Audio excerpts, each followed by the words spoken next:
আসসালামু আলাইকুম।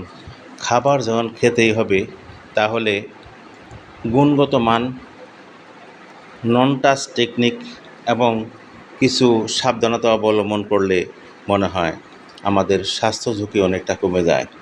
খাবার তৈরি করছে, সেখানে খাবারের জন্য হাতে গ্লোভসের ব্যবস্থা করা যায় এবং যে রুটি ভাজছে সে নন টাচ টেকনিক ব্যবহার করছে।